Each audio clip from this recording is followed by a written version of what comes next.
Hello guys, ABS की पाठशाला में आप सभी लोगों का स्वागत है। आज हम लोग सॉल्यूशन चैप्टर में बात करने वाले हैं विलयनों के अणुसंख्य गुणधर्म के बारे में। आज का जो हमारा टॉपिक है वो है विलयनों के अणुसंख्य गुणधर्म।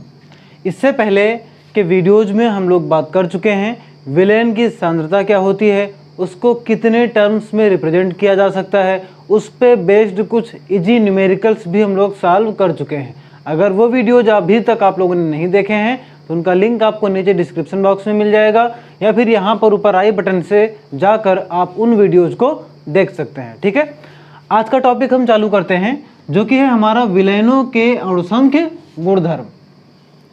सबसे पहले ये जान लेते हैं कि विलयनों के अणुसंख्य गुणधर्म होते क्या हैं और कौन कौन से होते हैं। ठीक है, तो जैसा कि हमारा वर्ड है अणु संख्य, ठीक है, ये जो वर्ड है वो है अणुसंख्य। यहाँ को अगर हम इस वर्ड को देखें तो इसके अकॉर्डिंग हम ये समझ सकते हैं कि ये वर्ड बात कर रहा है किसके बारे में, अणुओं की संख्या। ये वर्ड जो है क्या रिप्रेजेंट करता है, अणुओं की संख्या को। ठीक है, किसके अणु, हम जानते हैं कि कोई जो विलयन होता है यह विलयन दो घटकों से मिलके बना होता है, विलेय और विलायक। विलेय के आधार पर जो विलयन होते हैं वो कई तरह के होते हैं, ये चीज़ हम पीछे पढ़ चुके हैं। यहाँ पे हम जिन विलयनों की बात कर रहे हैं उनमें जो विलेय है उसकी एक कंडीशन है कि विलेय कैसा होना चाहिए, अवाष्पशील। तो अवाष्पशील विलेय के विलयन, यहाँ पे हम जिन विलयनों के गुणधर्म की बात कर रहे हैं वो कैसे विलय हैं, वो कैसे विलयन हैं, वो हैं अवाष्पशील विलेय के विलयन। ठीक है, तो एक बार सही से हम समझते हैं इसको, ध्यान दीजिएगा आप सभी लोग। हेडिंग में ही लिखा है अणुसंख्य गुणधर्म, और अब हम ये जान चुके हैं किसके अणु, विलेय के। तो किसी अवाष्पशील विलेय के विलयन के, किसी अवाष्पशील विलेय के विलयन के वे गुणधर्म या वे गुण, और किस प्रकार के गुण, दो तरह के हो सकते हैं, रासायनिक गुण और भौतिक गुण। तो हम यहाँ पे बात कर रहे हैं किसकी, भौतिक गुण की। ठीक है, तो सिंपली आप लोग लिख सकते हैं कि किसी अवाष्पशील विलेय के विलयन के वे भौतिक गुण जो उसमें उपस्थित विलेय के अणुओं की संख्या पर निर्भर करते हैं, क्या कहलाते हैं, विलयन के अणुसंख्य गुणधर्म कहलाते हैं। एक बार फिर से शब्द से ही क्लियर है, अणुसंख्य का मतलब है अणुओं की संख्या। किसके अणु, विलेय के। और किस प्रकार के विलयन के, अवाष्पशील विलेय के विलयन के। तो सिंगल लाइन में आप परिभाषा समझ सकते हैं कि किसी अवाष्पशील विलेय के विलयन के वे भौतिक गुण जो उसमें उपस्थित विलेय के अणुओं की संख्या पर निर्भर करते हैं, क्या कहलाते हैं, विलयन के अणुसंख्य गुणधर्म कहलाते हैं, यानी कि कोलिगेटिव प्रॉपर्टीज कहलाती हैं। ठीक है, अब हम लोग देख लेते हैं कि ये कोलिगेटिव प्रॉपर्टीज यानी कि अणुसंख्य गुणधर्म कौन कौन से होते हैं। तो ये चार हैं, जिनमें से हमारा सबसे पहला है परासरण दाब, यानी कि ऑस्मोटिक प्रेशर। ठीक है, दूसरा होता है वाष्प दाब में आपेक्षिक अवनमन, आप कह सकते हैं रिलेटिव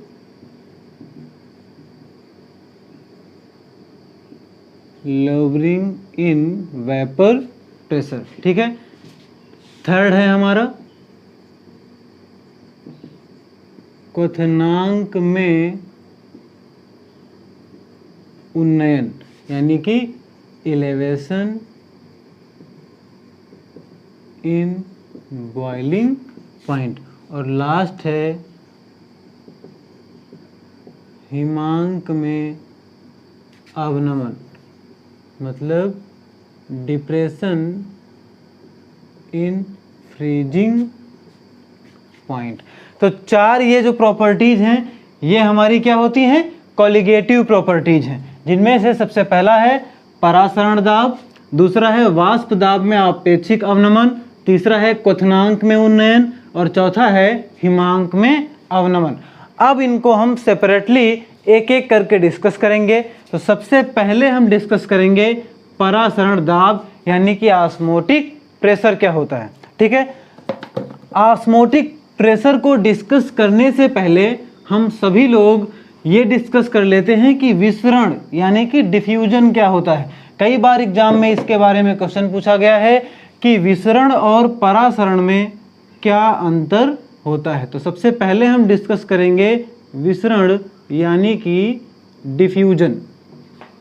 ठीक है, परासरण को हम इसके बाद डिस्कस करेंगे। अब ये जानते हैं कि विसरण क्या होता है। ठीक है, विसरण हम लोगों ने डेली लाइफ में इसका एग्जाम्पल कई बार देखा है। जैसे कि सपोज एक किसी बीकर में या किसी बर्तन में हम किसी रंग के छोटे टुकड़े को जल में घोल रहे हों। ये हमारा जल है और ये हमारा रंग का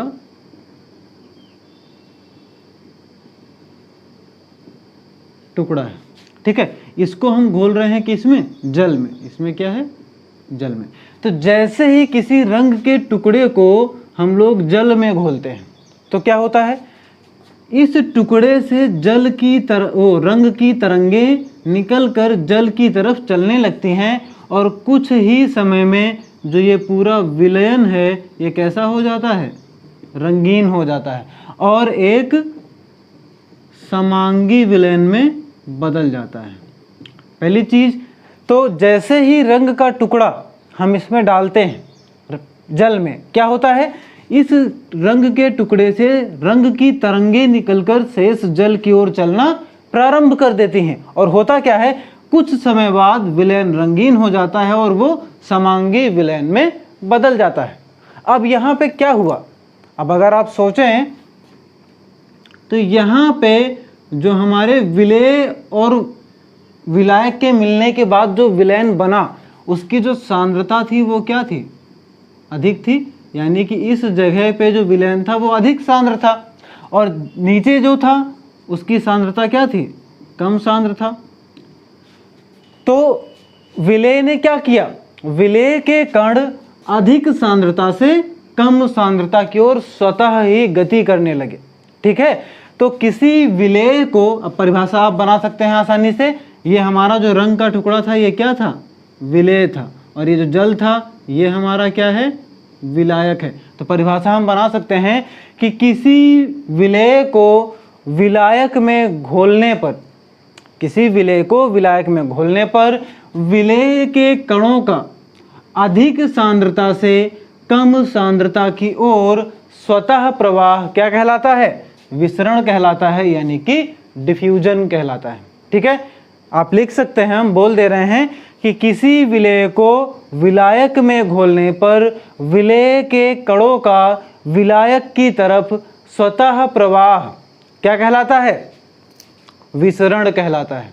ठीक है, अब यहाँ पे जो सबसे ध्यान देने वाली बात है वो केवल यही है कि जो हमारा विलेय है वो किधर से किधर की ओर गति करता है, सांद्र विलयन से तनु विलयन की ओर गति करता है। ठीक है, और कौन गति करता है, विलेय के कण। ठीक है, अब इसके बाद अब हम डिस्कस करते हैं परासरण के बारे में कि परासरण क्या होता है।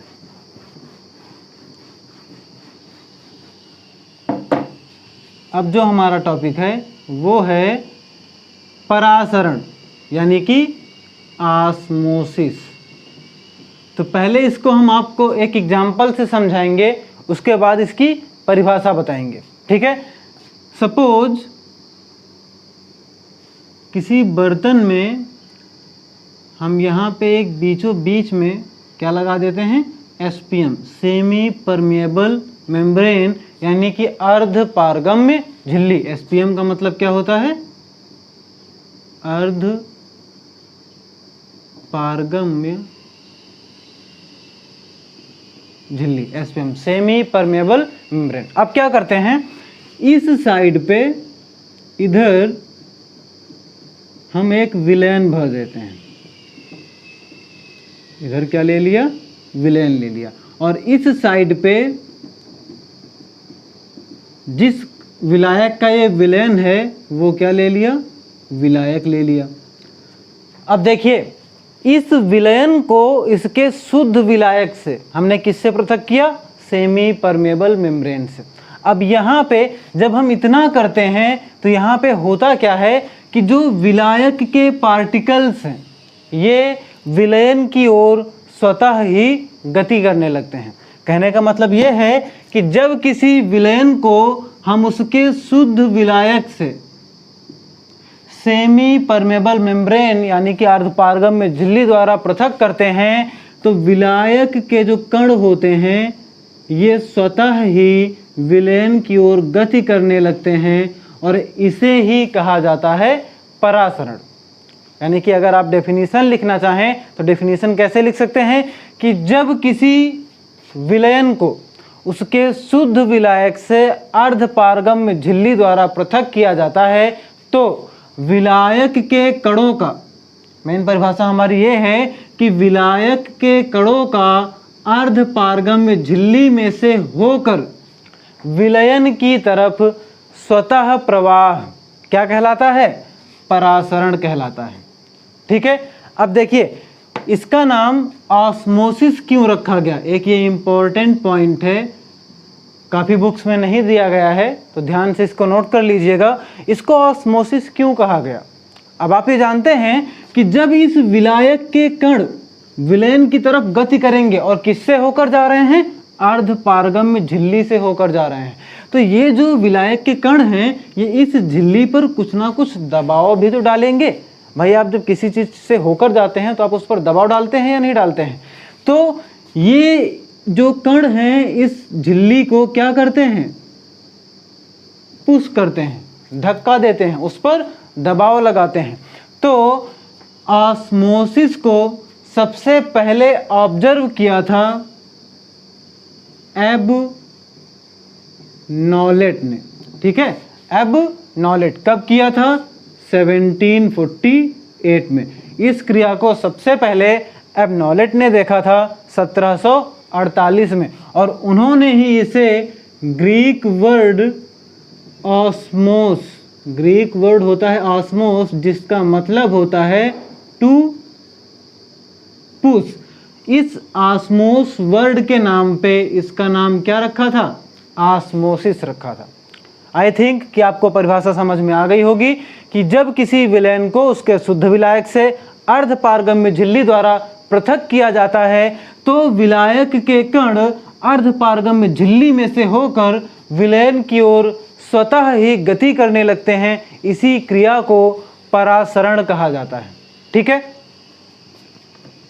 अब जो सबसे इम्पॉर्टेंट पॉइंट है यहाँ पे ध्यान देने वाला वो ये है कि यहाँ पे जैसे पीछे हमने देखा था कि विसरण में क्या होता है कि विसरण की क्रिया में जो हमारे विलय के कण थे वो अधिक सांद्रता से कम की ओर जा रहे थे। वहाँ पे जो चीज़ थी यहाँ उसका उल्टा है। यहाँ पे क्या है? देखो ये विलायक है, विलायक से विलयन की तरफ जा रहे हैं। ठीक है, यहाँ पे जो विलयन है उसकी सांद्रता क्या है? बहुत कम है। ठीक है, एक दूसरा एग्जाम्पल भी ले सकते हैं हम कि सपोज अगर हम ऐसा कर दें कि दो विलयन लेते हैं सेम विलायक के, एक इधर, यहाँ हो गया सॉल्यूशन 1 और इधर ले लिया हमने सॉल्यूशन 2। अब सॉल्यूशन 1 की जो कंसंट्रेशन है हम C1 मान लेते हैं और इनकी जो है वो C2 मान लेते हैं और यहाँ पे जो हमारी C1 है ये कम है किससे? C2 से। ठीक है, यानी कि जो दूसरा विलयन है उसकी जो कंसंट्रेशन है वो क्या है? ज़्यादा है किससे? सॉल्यूशन 1 से। अब यहाँ पर क्या होगा? इसको हमने पृथक किससे किया है? SPM से, यानी कि सेमी परमेबल मेम्ब्रेन से। तो आप ध्यान दीजिएगा यहाँ पे कि अब क्या होगा, अब भी विलायक के कण जो होंगे वो इधर से इधर की ओर गति करेंगे, कम सांद्रता से अधिक सांद्रता की ओर। ठीक है, अब ध्यान दीजिएगा यहाँ पे, यानी कि यहाँ पे क्या हो रहा है, जो विलायक के अणु हैं वो तनु से किसकी ओर जा रहे हैं, सांद्र की ओर जा रहे हैं, तनु विलयन से सांद्र विलयन की ओर। वहां पे क्या था, सांद्र से तनु की ओर जा रहे थे, यहां पे तनु विलयन से सांद्र विलयन की ओर जा रहे हैं। ठीक है, अब ध्यान दीजिएगा कि ये जो तनु विलयन है इसको हम ऐसे भी कह सकते हैं कि कम सांद्रता से, तनु विलयन का मतलब क्या है, कम सांद्रता से किधर जा रहे हैं, अधिक सांद्रता की तरफ जा रहे हैं। ठीक है, ये कॉन्सेप्ट याद रखिएगा आप लोग कि यहाँ पे परासरण में जो वहां पे विलेय के कण मूव कर रहे थे, विलेय मतलब सल्यूट के, और यहाँ पे किसके पार्टिकल्स मूव कर रहे हैं, सॉल्वेंट के। ठीक है, अब एक और इम्पॉर्टेंट पॉइंट हम आपको बताना चाहेंगे, जैसे अभी हम लोगों ने यहाँ पे बार बार कहा कि कम सांद्रता से अधिक की ओर ही विलायक के कण जा रहे हैं। ठीक है, लेकिन ऐसा एक्चुअल में नहीं होता है, कंफ्यूज मत होइएगा, बस इतना ध्यान दीजिए कि ये एक्चुअल में नहीं होता है। ठीक है, जब भी हम अर्धपारगम में झिल्ली से दो विलयनों को पृथक करते हैं तो विलायक के कण इधर से इधर भी आते हैं और इधर से इधर भी जाते हैं, यानी कि तनु से सांद्र की तरफ भी जाते हैं और सांद्र से तनु की तरफ भी आते हैं। तो फिर हम ये क्यों कहते हैं कि तनु से ही सांद्र की ओर जाते हैं, इसके लिए हम एक दूसरे डायग्राम से आपको क्लियरली समझा दे रहे हैं कि ऐसा क्यों कहा जाता है। जब भी कभी हम दो विलयनों को SPM से सेपरेट करते हैं, ठीक है, ये मान लीजिए हमारी SPM है, एक विलयन इधर रखा हुआ है और एक विलयन इधर है। ठीक है, तो होता क्या है कि सपोज हम ये C1 है और ये C2 और यहाँ पे C1 लेस देन C2। ठीक है, तो क्या होगा कि इधर से पार्टिकल्स तो इधर जा ही रहे हैं, इधर से पार्टिकल इधर जाएंगे, ये हमारी डेफिनेशन कह रही है, लेकिन एक्चुअल में क्या होता है, इधर से भी विलायक के कण इधर की तरफ मूव करते हैं, लेकिन फर्क कहाँ पड़ता है कि अधिक से कम, यानी कि सांद्र से तनु की ओर जाने वालों की जो संख्या होती है, मान लीजिए इसी फिगर के अकॉर्डिंग 2 है, और तनु से सांद्र की ओर जाने वाले कणों की संख्या कितनी है, 4 है।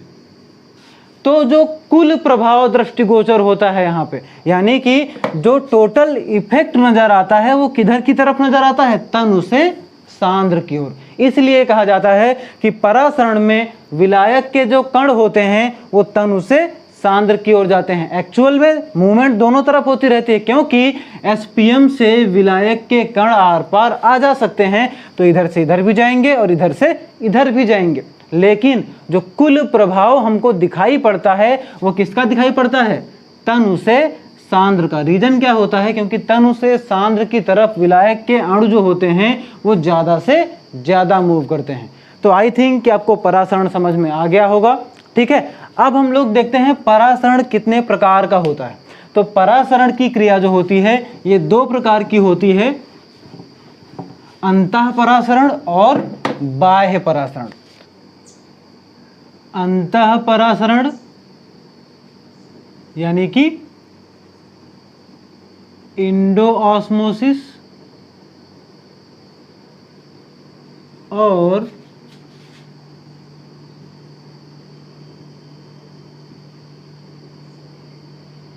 बाह्य परासरण यानी कि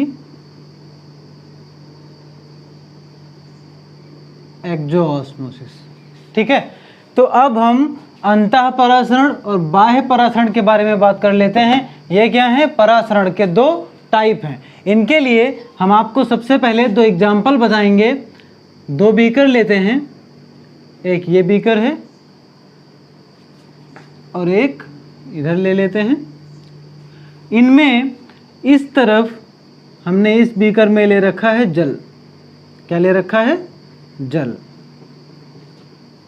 यहाँ पे ये जल है, इसमें हम लोग क्या करते हैं, एक सूखी हुई किशमिश डालते हैं, यानी कि ड्राइड रेजिन, रेजिन मीन्स किशमिश, ठीक है। इसको जब डालते हैं हम जल में तो कुछ समय पश्चात क्या होता है कि ड्राइड रेजिन फूल जाती है, यानी कि हमको जो मिलती है वो मिलती है सोलेन रेजिन, ठीक है। अब देखिए दूसरी तरफ हम क्या करते हैं, इसमें हमने यहाँ पे ले रखा है कंसंट्रेटेड शुगर सॉल्यूशन, यानी कि सांद्र चीनी का विलयन, कंसंट्रेटेड शुगर सॉल्यूशन। अब यहाँ पे क्या करते हैं, हम एक अंगूर डालते हैं, ठीक है। इस अंगूर के दाने को यहाँ डालने के कुछ समय बाद हम क्या देखते हैं कि ये सिकुड़ जाता है, यानी कि जो हमें मिलता है वो मिलता है श्रिंक्ड ग्रेप, ठीक है। डाला क्या था, अंगूर डाला था, जो कुछ समय पश्चात क्या हुआ, सिकुड़ गया। अब हम ये देखते हैं कि यहाँ पे एक्चुअल में हुआ क्या, आखिर क्या हो रहा है कि जब हम यहाँ पे किशमिश डालते हैं तो वो कुछ समय पश्चात फूल जाती है, और जब हम इधर कंसंट्रेटेड शुगर सॉल्यूशन में अंगूर को डालते हैं तो ये सिकुड़ जाता है, ठीक है। तो पहले हम इधर आते हैं अंतः परासरण पे, ठीक है। यहाँ पे क्या हो रहा है कि जब हम इस किशमिश को इस जल में डालते हैं तो यहाँ पे ध्यान दीजिएगा कि किशमिश के अंदर, यहाँ पे इस किशमिश के अंदर क्या है, यहाँ पे विलेय की मात्रा तो ज़्यादा है लेकिन विलायक की मात्रा कम है। विलेय ज़्यादा है, विलायक कम है, इसका मतलब यहाँ पे जो इसके अंदर है इसकी सांद्रता क्या है, अधिक है, और बाहर ये जो जल है, जल की जो सांद्रता है वो क्या है, कम है। भाई यहाँ तो विलेय प्रेजेंट है नहीं, ठीक है। तो क्या होगा, हम लोगों ने परासरण में यही चीज़ पढ़ी है कि परासरण की क्रिया में जो हमारा विलायक है ये किधर से किधर मूव करता है, विलायक मूव करता है कम सांद्रता से अधिक की ओर, ये मूव करता है कम से अधिक की तरफ, यानी कि कम सांद्रता का मतलब तनु विलयन से किधर, सांद्र विलयन की तरफ। ये याद रखिएगा आप कि परासरण में विलायक के जो अणु होते हैं वो तनु से सांद्र की तरफ मूव करते हैं, ठीक है, गति करते हैं। यहाँ पे ध्यान दीजिए क्या है, इस बीकर में जो जल है उसकी सांद्रता कम है, और रेजिन के अंदर, किशमिश के अंदर की जो सांद्रता है वो क्या है, अधिक है। तो जाहिर सी बात है कि जो जल के अणु होंगे ये किशमिश के अंदर की तरफ गति करना आरंभ कर देंगे। क्यों? क्योंकि अंदर की सांद्रता बहुत ही ज़्यादा है, यानी अंदर का विलयन सांद्र है और बाहर का तनु है। तो ये जल के अणु इसके अंदर गति करना आरंभ कर देंगे। फलस्वरूप क्या होगा, ये जो किशमिश है ये फूल जाएगी, ठीक है। आप समझ गए होंगे कि जब, और दूसरी चीज़ ध्यान दीजिएगा यहाँ पे, ये जल के अणु अंदर क्यों जा पा रहे हैं, क्योंकि ये जो अंगूर की जो कोशिका झिल्ली है, किशमिश की कोशिका झिल्ली है, ये किसकी तरह कार्य करती है, सेमी परमिएबल मेम्ब्रेन की तरह, जिससे अंगूर के अंदर से विलेय के कण बाहर तो नहीं जा पाते, लेकिन जल के जो कण हैं ये इसके अंदर चले जा रहे हैं। फलस्वरूप क्या हुआ, ये किशमिश फूल गई। समझ गए आप सभी लोग कि यहाँ पे जब सेमी परमेबल मेम्ब्रेन की अंदर की तरफ विलायक के अणु गति करेंगे तो उसे हम लोग कहते हैं अंतः परासरण। जब विलायक के अणु कोशिका झिल्ली की अंदर की तरफ गति करते हैं तो इसी को हम लोग कहते हैं अंतः परासरण। समझ गए आप सभी लोग। अब हम देखते हैं बाह्य परासरण क्या होता है। यहाँ पे समझिएगा, ये लिखा हुआ है कंसंट्रेट शुगर सॉल्यूशन। जाहिर सी बात है कि जो बाहर का ये जो विलयन है ये कैसा है, सांद्र है, बाहर का ये जो विलयन है ये सांद्र है, लेकिन अंगूर के अंदर का जो विलयन है ये क्या है, तनु है। भाई यहाँ पे जाहिर सी बात है, हमने कंसंट्रेटेड शुगर सोल्यूशन ले रखा है तो बाहर की सांद्रता ज़्यादा होगी और अंगूर के अंदर की सांद्रता क्या होती है, कम होती है। जिससे क्या होता है, जैसे यहाँ पे जो समझाया वही चीज़ यहाँ पे है कि अंगूर की ये जो कोशिका झिल्ली है ये सेमी परमेबल मेम्ब्रेन की तरह कार्य करेगी और अंगूर के अंदर से क्या होगा, विलायक के पार्टिकल बाहर की तरफ विलयन में गति करना आरंभ कर देंगे। फलस्वरूप ये जो अंगूर है ये क्या होगा, सिकुड़ जाएगा। यहाँ पे भी तनु से सांद्र की ओर विलायक के अणु गति दिखा रहे हैं। ठीक है, यहाँ पे हम परिभाषा बनाना चाहें तो कह सकते हैं, जब विलायक के अणु कोशिका झिल्ली के बाहर की तरफ गति करना आरंभ कर दें तो इसे हम लोग क्या कहते हैं, बाह्य परासरण कहते हैं। आई होप कि आप ये कॉन्सेप्ट अब समझ चुके होंगे पूरी तरह से कि अंतः परासरण में क्या होता है, विलायक के जो अणु होते हैं वो कम सांद्रता से अधिक सांद्रता यानी कि जल से किशमिश के अंदर की तरफ गति करते हैं, इसे अंतः परासरण कहा जाता है। और यहाँ पे क्या हो रहा है, अंगूर के अंदर से विलायक के अणु बाहर के सांद्र चीनी के विलयन की तरफ गति करते हैं, जिसके फलस्वरूप इसे हम लोग क्या कहते हैं, बाह्य परासरण कहते हैं। ठीक है, उम्मीद है आज का वीडियो आपको समझ में आ गया होगा। तो आज हम लोगों ने बात की परासरण क्या होता है। ठीक है, परासरण और विसरण क्या होता है। अब हम लोग देख लेते हैं कि परासरण और विसरण में प्रमुख अंतर कौन कौन से हैं। कभी कभी एग्जाम में पूछ लिया जाता है परासरण और विसरण में अंतर यानी कि डिफरेंस। ठीक है, तो प्रमुख बिंदुओं को हम लोग देख लेते हैं। एक तरफ हम लोग ले लेते हैं परासरण और दूसरी तरफ हम लोग ले लेते हैं विसरण।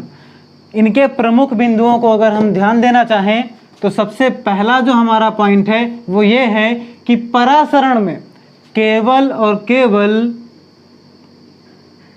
विलायक के अणु गति करते हैं। परासरण में केवल विलायक के अणु गति करते हैं और किधर से किधर की ओर, यहाँ पे तनु विलयन से सांद्र विलयन की ओर गति होती है, यानी कि कम सांद्रता से अधिक सांद्रता की ओर। तो यहाँ पे हम कह सकते हैं कि विलायक के जो अणु हैं वो तनु विलयन से सांद्र विलयन की ओर गति दिखाते हैं, या कह सकते हैं कम सांद्रता से अधिक सांद्रता की ओर गति करते हैं। लेकिन विसरण में क्या होता है, विसरण में विलेय और विलायक दोनों के अणु गति करते हैं, लेकिन जो विलेय के अणुओं की जो गति होती है ये क्या होती है, ये होती है अधिक सांद्रता से कम की तरफ। यानी कि हम कह सकते हैं यहाँ पे जो गति होती है वो सांद्र विलयन से तनु विलयन की ओर होती है। दूसरा जो पॉइंट है यहाँ पे हम देखेंगे तो विलायक के जो अणु होते हैं ये गति तो करते हैं लेकिन एक सिंगल डायरेक्शन में, वन डायरेक्शन में। ठीक है, यहाँ पे क्या होता है, विलेय और विलायक दोनों के अणु गति करते हैं लेकिन एक दूसरे से अपोजिट डायरेक्शन में। ठीक है, यहाँ पे विलेय और विलायक दोनों के अणु गतिमान होते हैं लेकिन एक दूसरे से विपरीत दिशा में। यहाँ पे क्या है कि विलायक के अणु गति करते हैं लेकिन केवल किसी एक डायरेक्शन में, और वो डायरेक्शन क्या होती है, तनु से सांद्र की ओर। ठीक है, बता चुके हैं हम पीछे भी कि गति तो दोनों तरफ करते हैं लेकिन केवल विलायक के अणु गति करते हैं और जो रिजल्टेंट मोशन शो होता है वो केवल और केवल तनु से सांद्र की ओर होता है। ठीक है, तो जो प्रभावी गति होती है वो तनु से सांद्र की ओर होती है। तीसरा पॉइंट हम लोग कह सकते हैं कि परासरण के लिए सेमी परमेबल मेम्ब्रेन नेसेसरी है। ठीक है, सेमी परमेबल मेम्ब्रेन यानी अर्ध पारगम्य झिल्ली की आवश्यकता होती है और यहाँ पे सेमी परमेबल मेम्ब्रेन की कोई आवश्यकता नहीं होती। ठीक है, अब हम बात करते हैं चौथे पॉइंट की। चौथे पॉइंट में क्या है कि जो परासरण की क्रिया है, परासरण की क्रिया को रोका जा सकता है या इसको रिवर्स किया जा सकता है, यानी कि इसको विपरीत दिशा में भी भेजा जा सकता है। कैसे? अतिरिक्त दाब लगाकर, अतिरिक्त दाब लगाकर परासरण की क्रिया को या तो हम रोक सकते हैं या इसको हम अपोजिट डायरेक्शन में भी कर सकते हैं। लेकिन विसरण की क्रिया में ऐसा कुछ भी नहीं होता, इसको प्रिवेंट या स्टॉप नहीं किया जा सकता। ठीक है, और जो लास्ट पॉइंट है हमारा, वो लास्ट पॉइंट ये है कि जो परासरण की क्रिया है, परासरण की क्रिया यानी कि जो फिफ्थ पॉइंट है, परासरण की क्रिया केवल लिक्विड में हो सकती है, यानी कि ये केवल द्रव में हो सकती है, जबकि विसरण की क्रिया द्रव व गैस दोनों में होती है। ठीक है, तो ये विसरण और परासरण के कुछ प्रमुख अंतर थे। अब आज का वीडियो यहाँ पे समाप्त होता है। उम्मीद है आपको वीडियो पसंद आया होगा। वीडियो पसंद आया है तो वीडियो को लाइक करें, वीडियो को शेयर करें, और अगर अभी तक आपने हमारे चैनल को सब्सक्राइब नहीं किया है तो चैनल को सब्सक्राइब जरूर करें, क्योंकि आने वाली वीडियोज़ की नोटिफिकेशन आपको सबसे पहले मिले। ठीक है, अब नेक्स्ट वीडियो में हम लोग बात करेंगे परासरण दाब क्या होता है, परासरण दाब को किस तरीके से निर्धारित किया जा सकता है, और परासरण दाब के नियमों के बारे में। ठीक है, तो अगला वीडियो हमारा देखना बिल्कुल भी ना भूलें। चैनल को सब्सक्राइब कर लें ताकि उसकी नोटिफिकेशन आपको मिल सके। ठीक है, थैंक यू।